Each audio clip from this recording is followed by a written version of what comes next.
안녕하십니까. 이어서 경남 소식입니다. 지방자치 30년 현 주소와 과제를 짚어보는 연중기획 순서입니다. 코로나19로 5인 이상 집합 금지가 시작된 게 지난해 12월 24일부터인데요. KBS가 경남 18개 시군의회 의장단의 업무 추진비 사용 내역을 들여다보니 곳곳에서 집합금지 방역 수칙을 위반한 정황이 드러났습니다. 일부 시군의원들은 시행 첫날부터 5인 이상 집합금지 수칙을 위반했습니다. 최진석 기자가 취재했습니다.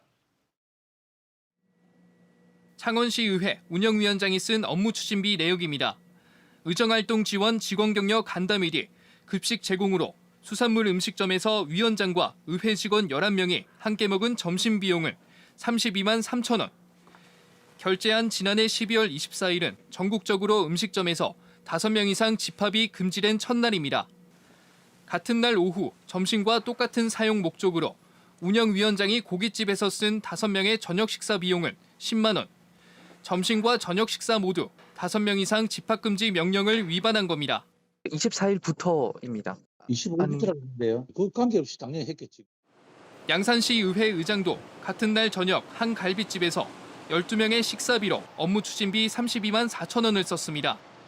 양산시 의회는 KBS의 정보공개 청구 답변으로 5명 이상 집합금지 명령을 위반한 사유에 대해 주민 의견 수렴을 위한 모임이었다고 밝혔지만 참석자는 모두 의회 직원들이었습니다.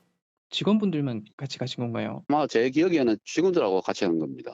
주민 의견 수렴이 아니라요? 예. 양산시 의회 부의장과 도시건설위원장도 같은 날 각각 다른 고깃집에서 5명과 6명씩 모여 저녁 식사를 했습니다. 이들은 방역수칙 위반을 인정했습니다. 제가 못 받았어요. 받았으면 그래 안 하죠. 그거 시행한 지 하루밖에 안 돼가지고. 고성군 의회 의장도 마찬가지.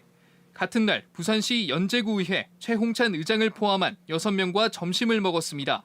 고성군 의회는 당시 수행원 4명이 같은 음식점의 다른 자리에서 밥을 먹었다고 해명했습니다.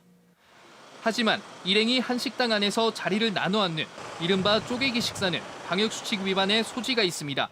한 팀이 가서 나눠 앉았기 때문에 방역수칙 위반이 될 수 있지만 그것보다는 더 국민의 대표로서 좀 더 모범을 보여야지만 일반 국민들 입장에서도 우리가 같이 방역수칙을 지킬 수 있는데 그러한 점에서 좀 아쉬움이 있는 거라고 생각합니다. 코로나19 확산세를 꺾기 위해 정부가 전국적으로 음식점에서 5명 이상 집합금지 명령을 내린 첫날 일부 기초의회 의장단들의 방역 일탈에도 업무 추진비가 사용됐습니다. KBS 뉴스 최진석입니다.